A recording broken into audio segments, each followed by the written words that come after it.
Efésios capítulo 4, a partir do verso 11.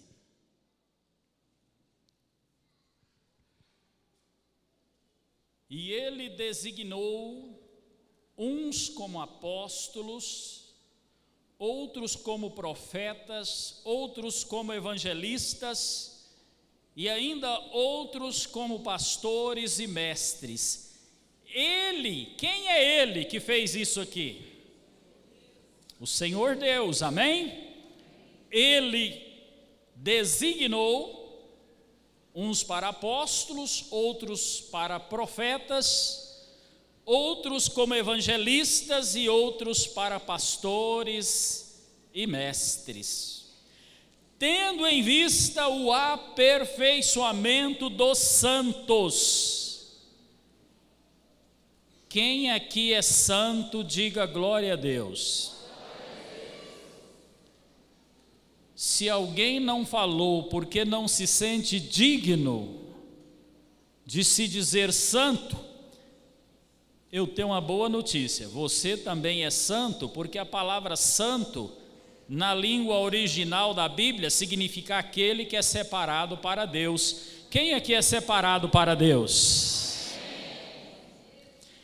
Então o Senhor designou uns como apóstolos, profetas, pastores, evangelistas, mestres, tendo em vista, Deus tinha um objetivo quando Ele estabeleceu estes dons sobre a igreja, que você faz parte, com vistas ao aperfeiçoamento dos santos, para a obra do ministério e para a edificação do corpo de Cristo. Até quando estes ministérios vão operar? Verso 13: até que todos cheguemos à unidade da fé e do pleno conhecimento do Filho de Deus, ao estado de varão perfeito e à medida da estatura da plenitude de Cristo, para que não sejamos mais como meninos inconstantes ou como crianças, levados ao redor por todo o vento de doutrina, pela artimanha dos homens, pela astúcia na invenção do erro, ou que conduzem ao erro. Pelo contrário, seguindo a verdade em amor, cresçamos em tudo naquele que é a cabeça, Cristo. Nele o corpo inteiro, bem ajustado e ligado pelo auxílio das juntas, segundo a correta atuação de cada parte, efetua o seu crescimento para a edificação de si mesmo no amor. Amém. Senhor, libera o poder da Tua palavra neste ambiente. Nós te pedimos em nome de Jesus. Amém. Amados, o tema que me foi dado para ministrar é a unidade da fé. O tema geral do projeto para 2019 é Unidos, #Unidos.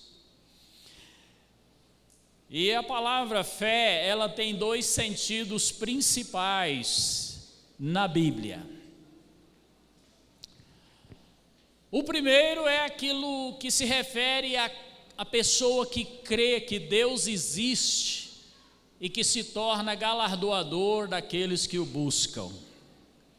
Quantos aqui creem que Deus existe? Diga amém. Quantos acreditam que Jesus Cristo veio em carne, morreu e ressuscitou? Diga glória a Deus. Quantos acreditam que o Espírito Santo é uma pessoa da Trindade, da divindade que está entre nós na presente dispensação? Quantos acreditam que Jesus vai voltar para buscar a sua igreja? Quantos acreditam que o Senhor tem poder para transformar qualquer coração?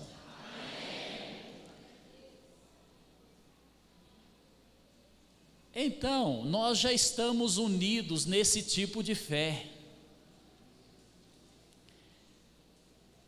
A fé do credo, do composto do credo, o conjunto de coisas que eu creio em termos de existência de Deus.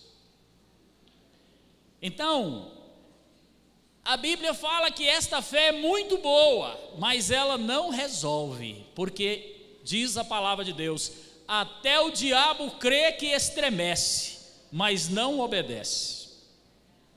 Então o diabo tem essa fé também, que Deus existe. Ele sabe que Deus existe. Então, este texto aqui, irmãos, esse contexto aqui, ele não está falando dessa fé, de crer que Deus existe. Este contexto está falando da fé doutrinária. Diga comigo, fé doutrinária.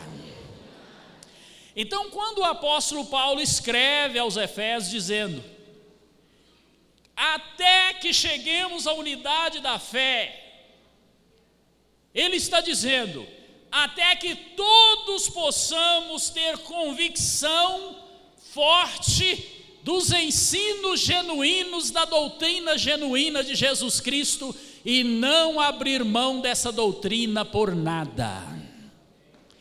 É um nível de fé que significa um conjunto de ensinamento das Escrituras Sagradas que eu sei que veio de Deus para a igreja. Não é só crer que Deus existe, é crer e guardar os princípios da palavra de Deus como um todo, a igreja unida nesse propósito. Isto é a unidade da fé doutrinária. Então, nós precisamos entender que através dos dons e da unção apostólica, por que apostólica? Porque o governo é um princípio de Deus, o ministério apostólico é o ministério de governo. Nós precisamos do profético, porque o profético é quem traz a manifestação do sobrenatural, do inexplicável, do humanamente impossível. Então a unção profética precisa estar sobre a igreja, porque o sobrenatural ele está pairando aqui, em cima das nossas cabeças, e ele está precisando de pessoas que creem e que acolhem o profético para que ele desça e se manifeste neste lugar. O pastoral é para cuidar das pessoas, o evangelístico é para a propagação do evangelho, o mestre é para o ensino da palavra. Então Deus estabeleceu estes 5 dons ministeriais para a igreja com vistas ao aperfeiçoamento de cada membro, para que possamos crescer de maneira uniforme, sem contradição doutrinária. Precisamos crer nos mesmos princípios e nos mesmos valores de Deus. Amém? E isto é quem nos leva, irmãos, para a verdadeira maturidade. Porque o apóstolo está dizendo aqui no texto, para que não sejamos mais como meninos levado por qualquer vento de quê? Diga, vento de doutrina. O que é um vento de doutrina? É uma doutrina qualquer que surge. E os ministérios da igreja precisam fortalecer a igreja no conhecimento da verdadeira doutrina, do ensino de Cristo, como ele diz aqui, até que cheguemos à unidade da fé no pleno conhecimento do Filho de Deus. Ou seja, no pleno conhecimento dos ensinos de Jesus. Porque surgem muitos ventos de doutrina e nos facciona, não nos permite ter uma unidade de fé. Doutrinas comprometedoras.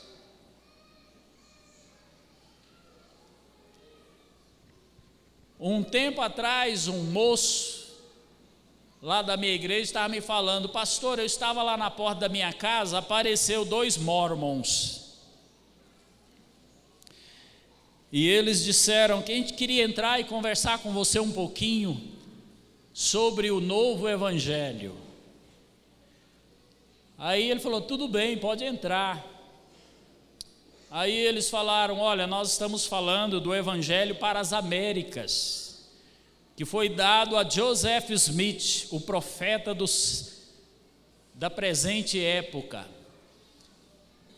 Este evangelho é para as Américas. Esse outro evangelho que os crentes pregam é o evangelho para os judeus, para o resto do mundo antigo, mas o novo evangelho é o evangelho das Américas, que foi revelado a Joseph Smith.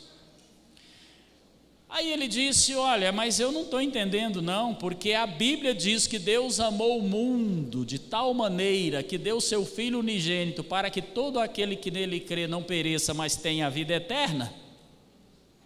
Como é que existe um evangelho para as Américas, outro para o mundo antigo? Esse negócio está errado, rapaz. E tem outra coisa. Lá em Gálatas, Paulo falou que se aparecer alguém pregando outro evangelho, seja maldito. Então eu não creio nessa palavra sua não. Eles foram embora. No outro, uns dias depois, eles passavam de novo na porta. Ele perguntou: tudo bem, vamos entrar um pouquinho? Eles disseram: agora não, outra hora. Você está entendendo a importância de ter uma fé sana? Conhecer as Escrituras. Porque ninguém vai nos enganar com ventos de doutrinas. E então, amados, eu quero ressaltar 3 coisas muito importantes nesta noite, nessas 5.000 palavras que eu vou falar para vocês. A primeira é o que é a unidade da fé doutrinária, vocês já sabem. A segunda é como adquirir a fé doutrinária. E depois nós vamos falar sobre como conservar a fé doutrinária, para que a igreja tenha uma verdadeira unidade de fé. Porque lá em Éfeso, irmãos, era terrível. Tinha judeu convertido que queria fazer o povo circuncidar, né? Tinha grego convertido que ainda cria na Diana dos Efésios, de alguma forma queria guardar a imagem da Diana dos Efésios. Tinha romano convertido que ainda acreditava um pouquinho que César ainda era Deus. E eles discutiam tantas coisas, e tinha alguns que criam que a graça de Deus é tão grande que não tinha problema pecar. Então não havia unidade doutrinária, unidade da fé doutrinária. E o apóstolo Paulo, irmãos, ele teve uma relação muito forte com a igreja de Éfeso. A Bíblia diz em Atos, capítulo 18, que ele abriu uma escola para ensinar a Bíblia, a palavra de Deus naquela cidade, e ele ficou 2 anos ali ensinando a palavra de Deus. Quanto valia uma hora do apóstolo Paulo, irmãos? Talvez o maior ganhador de almas da história. O homem que através dele Deus ministrou a palavra para todo aquele mundo antigo. O homem que escreveu o maior número de livros da Bíblia. O homem que Deus usou para levar ao céu, ficar lá com ele, aprender a doutrina e voltar para a terra e viver aqui como homem para ensinar essa doutrina. Quanto valia uma hora deste homem? Os maiores palestrantes hoje, como o ex-presidente Barack Obama, cobra uma bagatela aí de milhares de dólares para falar 1 hora para um auditório. Para acrescentar o quê? Algumas coisas boas, mas nada se compara ao que Deus fazia através do apóstolo Paulo. Quanto vale 1 hora deste homem? E ele investiu 2 anos na igreja de Éfeso, numa escola chamada Escola de Tirano. Então escuta aqui, amados, estou falando das minhas convicções. A igreja só terá unidade da fé doutrinária se ela priorizar o ensino da palavra de Deus. Porque a igreja que tem oba-oba, e oba-oba é bom, o retaté que o pessoal fala, né? É bom, o barulho é bom, a emoção é boa, glória a Deus, mas isso não dá estabilidade.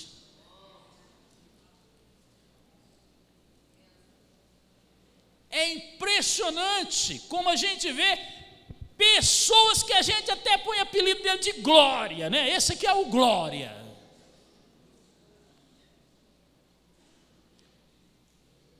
E amanhã ele está afundado numa heresia por aí.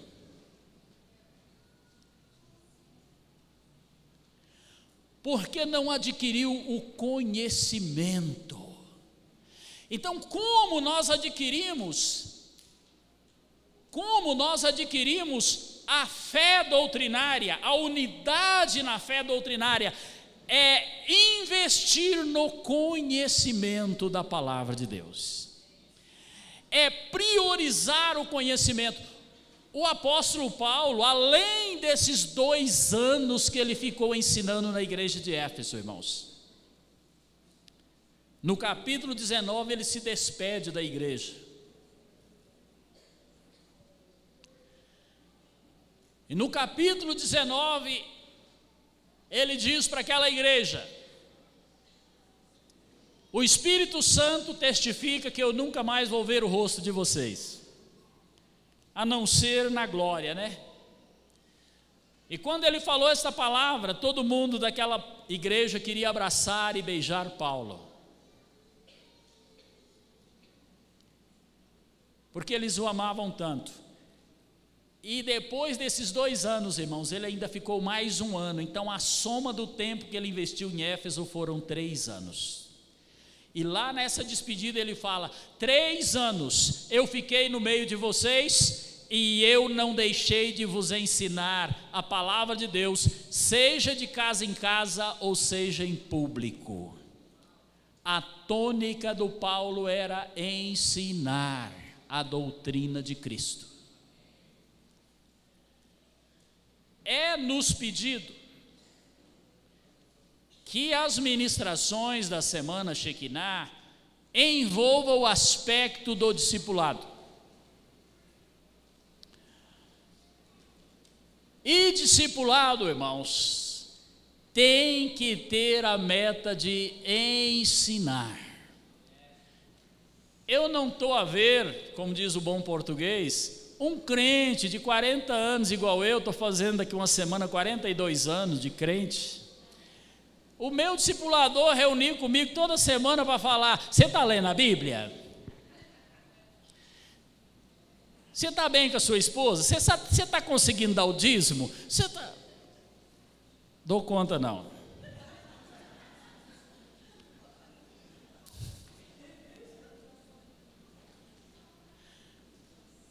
Eu não sei se os meus ex-discípulos aqui se lembram.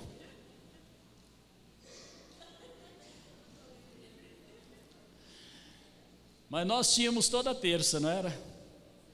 Mas uma coisa que eu fazia questão é que cada terça vocês aprendessem uma coisa nova. Até hoje, tem mais de ano que eu estou discipulando um grupo de 23 pessoas, coletivamente, e já tem mais de ano que eu estou falando com eles sobre como Deus nos forma. Mas cada reunião que eles saem dali, eles saem sabendo uma coisa, acrescentou alguma coisa. Então, amados, o discipulado, ele tem que visar a instrução. Jesus tinha essa tônica na vida dele.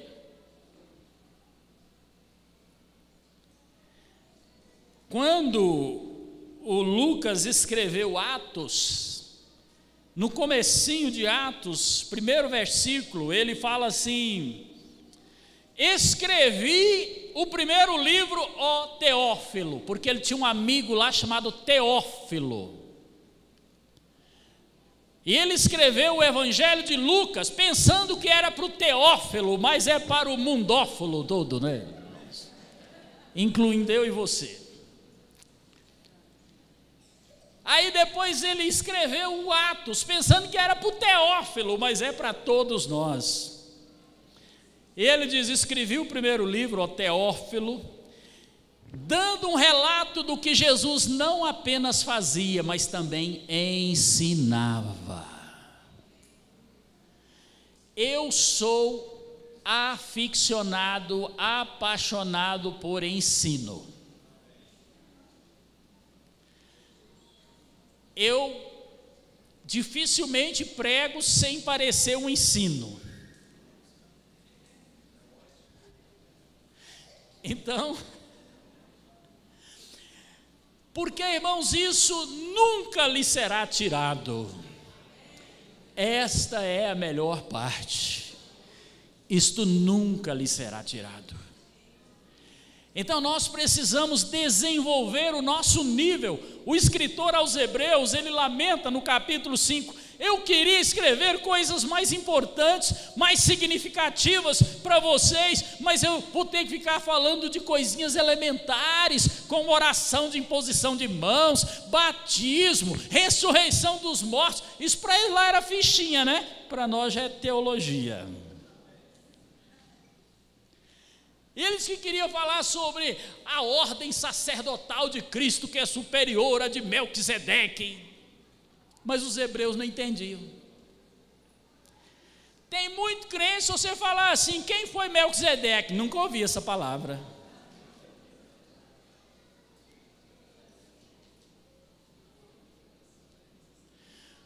Quantas vezes você já estabeleceu um propósito de estudar as Escrituras? Eu não estou falando de abrir a Bíblia aqui assim, ó.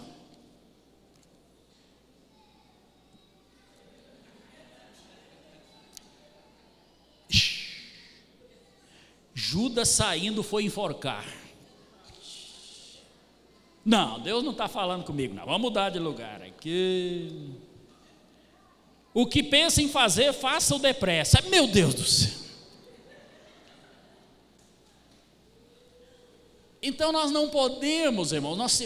Eu já li a Bíblia várias vezes e cada vez eu quero começar de novo, porque é inesgotável, é uma fonte inesgotável. Mas alguém já viu falar do bichinho que passeia? Isso é um ditado muito antigo, dos antigos. Quando falava assim, fulano não tem o bichinho que passeia, é porque não tinha vergonha.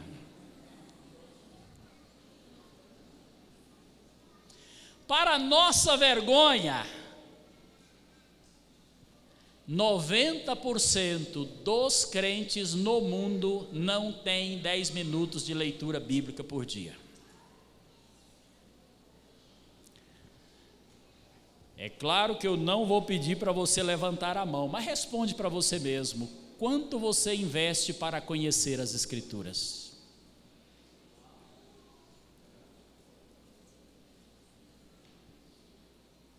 E Jesus disse: examinai as Escrituras, porque julgais ter nelas a vida eterna, e são elas mesmas que testificam de mim.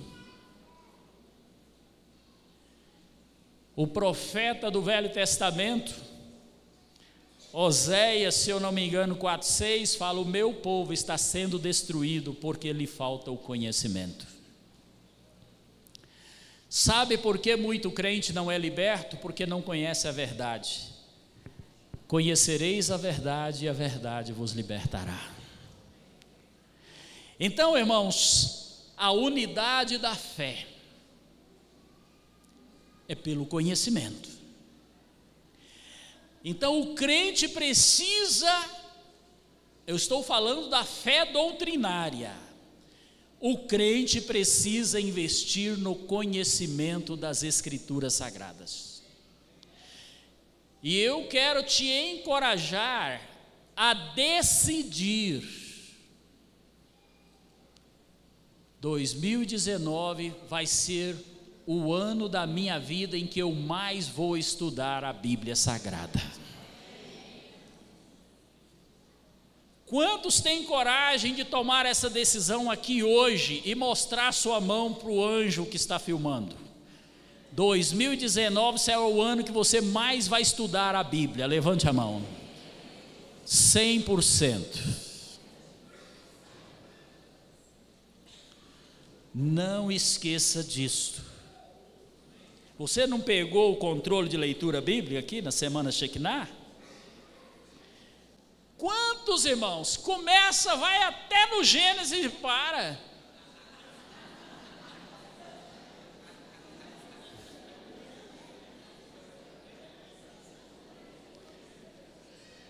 Então eu quero te dar um conselho: começa de Êxodo dessa vez, tá bom? E deixa Gênesis por último.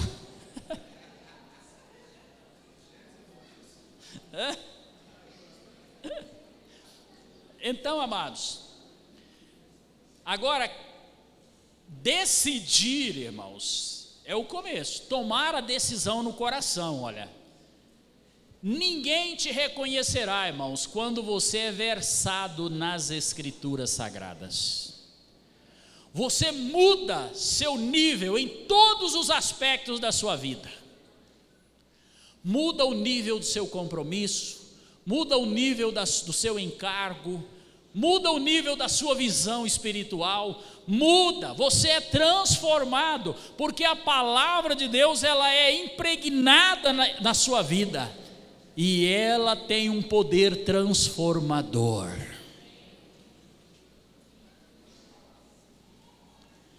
Tem 42 anos que eu estou com Jesus. Graças a Deus eu nunca me afastei do Senhor.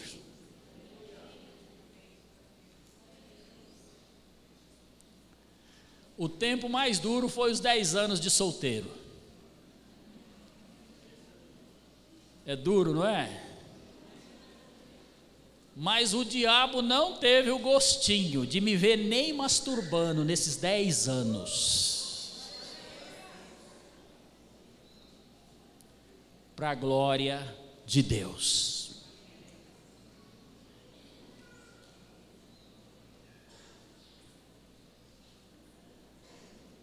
Então, amados,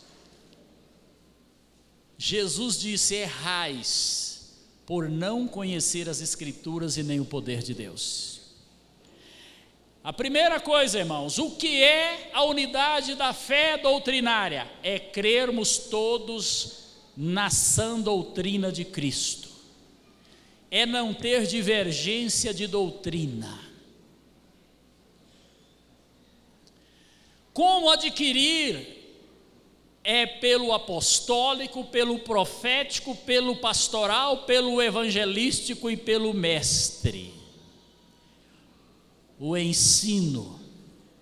A responsabilidade de quem recebe os dons é promover o crescimento da igreja, para que a igreja não seja cheia de crianças. Então a liderança precisa tomar iniciativas para promover o conhecimento e o crescimento. Mas tem que haver em você um desejo de se envolver. E por último, como conservar a fé doutrinária, a unidade da fé doutrinária? Eu quero fazer um pequeno passeio com você em Timóteo, nesses minutos que nos restam. Eu acho que já falei umas 3.500 palavras, né? 2 capítulo 4, versículo 7.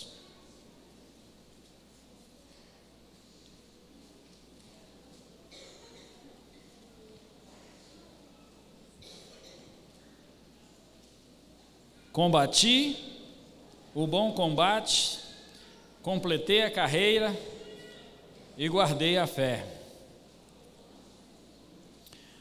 Se tem 3 coisas que um crente precisa estar totalmente resolvido na sua vida, é fazer essas 3 coisas: completar a carreira, combater o combate da fé e guardar a fé. Mas eu quero ressaltar: guardei a fé. Já viu aquele texto que em Apocalipse que fala assim: guarda o que tens para que ninguém tome a tua coroa? A fé é um dos maiores valores que você tem. Você achou graça diante de Deus para entender a doutrina do Evangelho e aceitou essa doutrina. A Bíblia chama o Evangelho de a fé evangélica ou o Evangelho da fé. Significa o conjunto de doutrinas que o Evangelho ensina. E Paulo está dizendo que guardou esta fé. Ele conservou até o fim da sua carreira. No verso 6 ele fala: chegou o fim da minha jornada, já estou sendo oferecido como libação. A minha partida está na hora de chegada. Ele viveu a vida inteira, desde a sua juventude, ele viveu para a glória de Deus. E ele agora podia falar isso com cabeça erguida.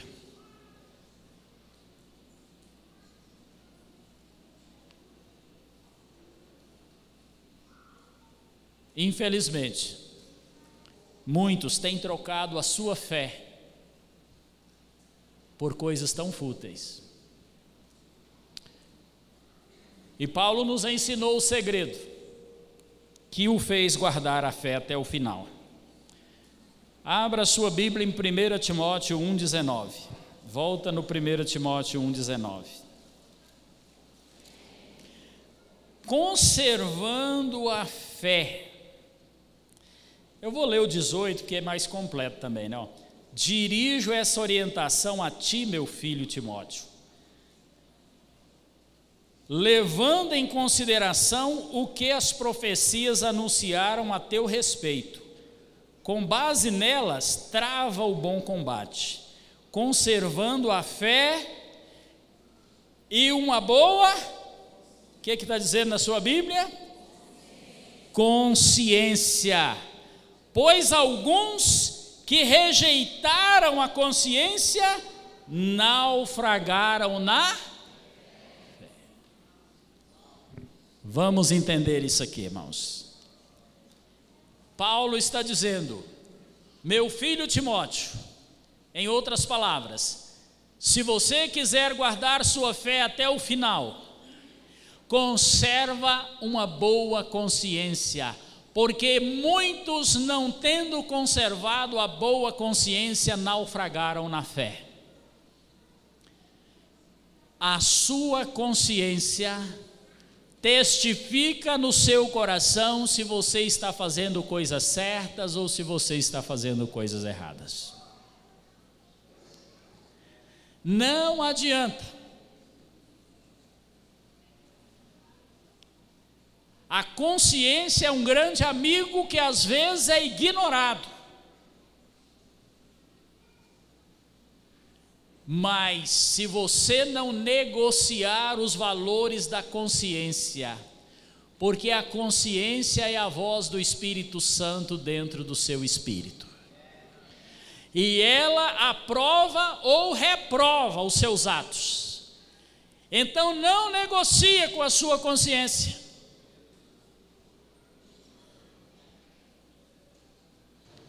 Mantenha a consciência limpa.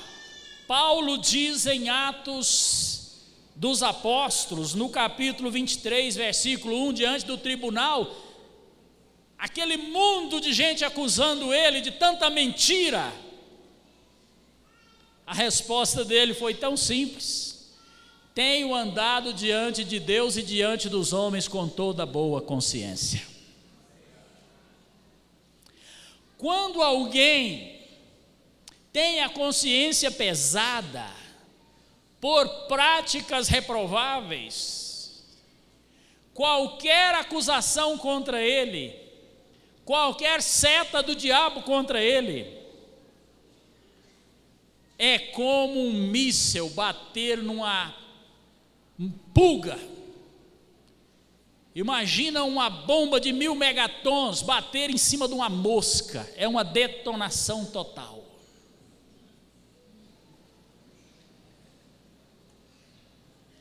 Aí eu peguei pesado, né?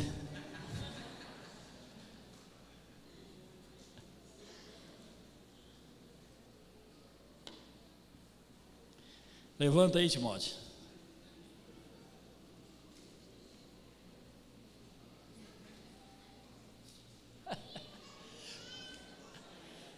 Quando um crente tem uma consciência boa diante de Deus e dos homens, pode vir a acusação que for, é igualzinha essa bucha de papel bateu no Timóteo, cai no chão, não aconteceu nada. Queridos, a estrutura do crente não se abala quando ele anda de boa consciência diante de Deus. E aqui está dizendo que alguns que não guardaram a boa consciência, muitos naufragaram na fé, brincaram com a consciência, brincaram com coisa séria. Vamos para outro versículo, 3:9, 1 Timóteo 3:9. Está dizendo que os diáconos, no versículo 8, e quando passa por 9, devem permanecer no mistério da fé com consciência limpa. Os diáconos da igreja de Éfeso, porque Timóteo era pastor agora de Éfeso, tinham que permanecer no ministério ou no mistério da fé com consciência pura, limpa. Queridos, uma outra coisa que eu chamo assim segredos de Paulo é o que está em 1 Timóteo 4, 1 e 2. Já está aberto aí, né? O Espírito afirma expressamente que nos últimos tempos alguns se desviarão da fé por darem ouvidos a espíritos enganadores e a doutrinas de demônios, sob a hipocrisia de homens mentirosos que têm a consciência cauterizada. O que é uma consciência cauterizada, irmãos? Quem aqui já desentupiu a pia lá da sua casa? Já viu aquela gordura que vira pedra dentro do cano? esta palavra significa isto: aquilo que era líquido e virou pedra, cauterizou. E aqui está dizendo que muitos, está falando, o Espírito afirma que no final dos tempos, muitos se afastarão da fé genuína, né? Por obedecer a ensinos de demônios.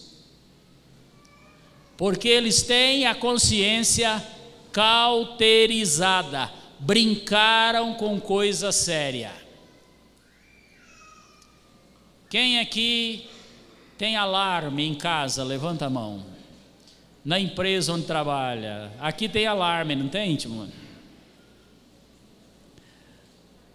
Quando eu ainda era pastor aqui, nós pusemos alarme e o ladrão não sabia, irmãos. Ele pulou uma janela aqui, daqueles vitrozinhos basculantes ainda, né? Pulou para dentro e o alarme disparou, eu não sei como, irmãos, mas ele deu conta de passar correndo no vitrô.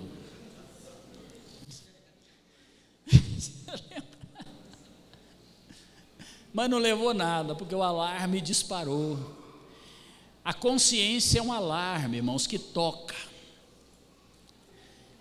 Às vezes você pensa, eu vou fazer isso. A consciência diz, vai não. Aí você teima e faz. Segunda vez, o alarme da consciência toca de novo.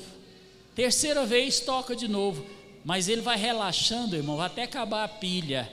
E aí depois você faz as coisas erradas e a consciência não acusa.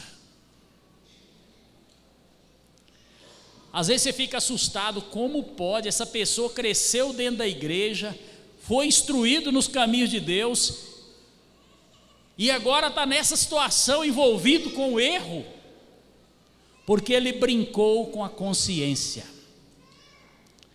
E ele muitas vezes vai para uma seita herética. Presta atenção. Quase todo crente que brinca com a sã doutrina, que relaxa na sua consciência, vai parar numa heresia. Eu conheço crente que já virou católico. Eu conheço crente que virou mórmon. Eu conheço crente que é testemunho de Jeová. Eu conheço crente que é espírita. Como é que pode? Cauterizou a consciência, irmãos. Perdeu o temor. Perdeu a sã doutrina. E a Bíblia diz também, Timóteo, que no final dos tempos os homens não suportariam a sã doutrina e se cercariam de mestres segundo suas próprias inclinações e paixões. Quem aqui já foi num restaurante self-service, né? Você escolhe o que mais lhe agrada. Enquanto que talvez o seu nutricionista diz para você, olha, come salada, come peixe, não come sal. Mas você, não vou obedecer isso aí não, vou comer o que eu gosto. Então, amados, a doutrina é assim. Paulo está dizendo também, Timóteo, muitos não suportarão a sã doutrina, a fé genuína na doutrina de Cristo, e se cercarão de mestres segundo suas inclinações. Se você quiser um líder que autoriza 2 homossexuais casar, tem por aí, não tem?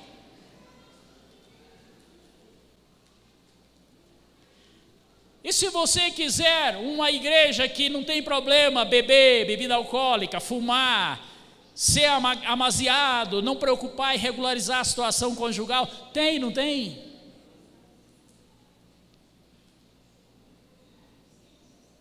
Mas a sã doutrina reprova todas estas coisas. Mas Paulo está dizendo que no final dos tempos os homens não suportariam a sã doutrina. Será que você não está escandalizado com o que eu estou falando aqui hoje? Será que você suporta a sã doutrina? Porque a Bíblia diz que estes homens sentiriam coceira nos ouvidos, tinia os seus ouvidos quando eles ouvissem a sã doutrina. Dá um arrepio, dá um mal-estar. Ah, não, esse pastor já está falando disso de novo, e vou falar até morrer.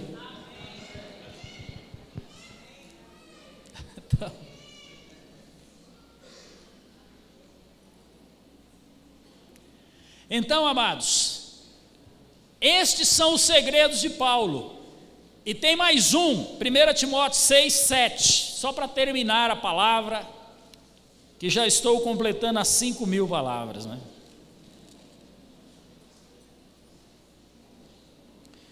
1 Timóteo 6, 7. 7 em diante, né? Portanto, ou porque nada trouxemos para este mundo e daqui nada podemos levar. Quem crê nessa palavra? Caixão não tem gaveta, né? Por isso devemos estar satisfeitos se tivermos alimento e roupa para vestir.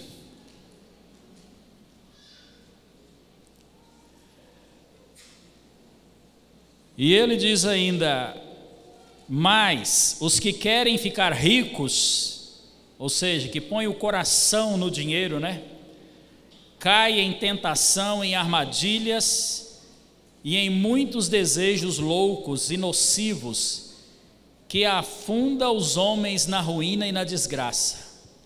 Porque o amor ao dinheiro é a raiz de todos os males, e por causa dessa cobiça alguns se desviaram da fé e se tornaram cheios de muitas dores.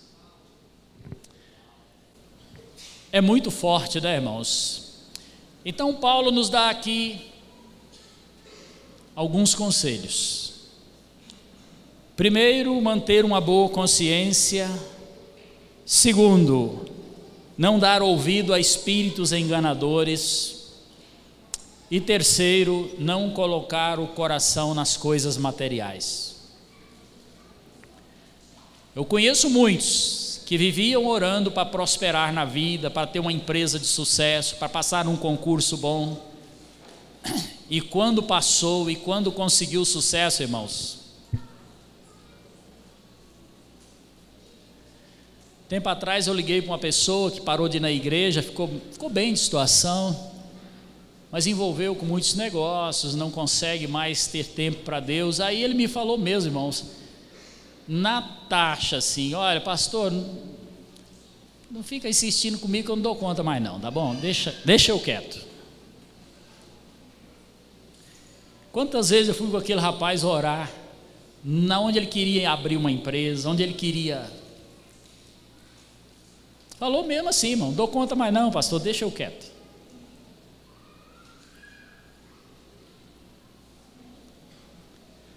Por quê? O amor ao dinheiro é a raiz de todos os males. Só para recordar, a unidade da fé doutrinária é mantermos unidos crendo nos princípios inegociáveis do Evangelho. Amém? Como adquirir esta fé? Pelo conhecimento. O conhecimento é a chave para o crescimento. E por último, como conservar a unidade doutrinária? Pela manutenção de uma boa consciência diante de Deus e diante dos homens. Vamos ficar de pé? Pegue a sua Bíblia, e se você não tem uma Bíblia, pega a carona com a Bíblia de alguém. Eu não gosto daquela brincadeira que fala: se você não tem uma Bíblia, senta perto de um crente.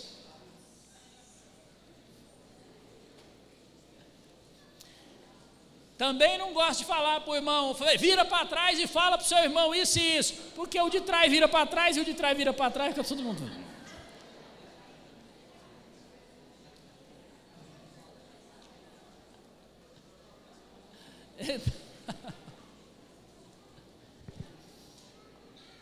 Você crê que está segurando a única coisa que existe na terra e que nunca vai passar? Passará os céus e a terra, mas a minha palavra não passará. A palavra de Deus é viva e eficaz, ela é mais poderosa do que uma espada de 2 gumes, e ela tem o poder de penetrar o mais profundo do seu coração, e convencer você, discernir sua mente, os propósitos do seu coração, e te convencer de mudar. Esta palavra tem um poder transformador. Um dia ela entrou no meu coração quando eu li na parede de uma igreja: buscai o Senhor enquanto se pode achar, invocai enquanto está perto. Bastou isso, a palavra entrou no meu coração. Ninguém pode calcular o prejuízo de negligenciar o conhecimento das Escrituras Sagradas.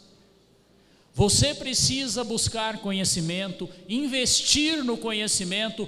Você precisa tomar iniciativas e ter disciplina e compromisso com você mesmo, de que vai priorizar o conhecimento da palavra de Deus em 2019. Porque é isso que vai te sustentar, é isso que vai te fortalecer. Eu não lembro o que eu comi há 42 anos atrás: arroz, feijão, carne, bife, sei lá. Eu não lembro o que eu comi ontem, irmão. Vocês acreditam nisso? Eu não lembro o que eu comi há 1 ano atrás, na passagem de ano, tinha tanta comida lá que eu não sei o que eu peguei. Mas uma coisa eu tenho certeza: foi porque eu fiquei comendo é que eu estou vivo em pé aqui na frente de vocês. Talvez você não lembra a pregação de ontem, mas você pode ter certeza, é a pregação que você está ouvindo que tem te sustentado em pé na presença de Deus. A palavra está sendo impregnada na sua vida e você vai sendo curtido na palavra. Aleluia! Levanta a sua Bíblia.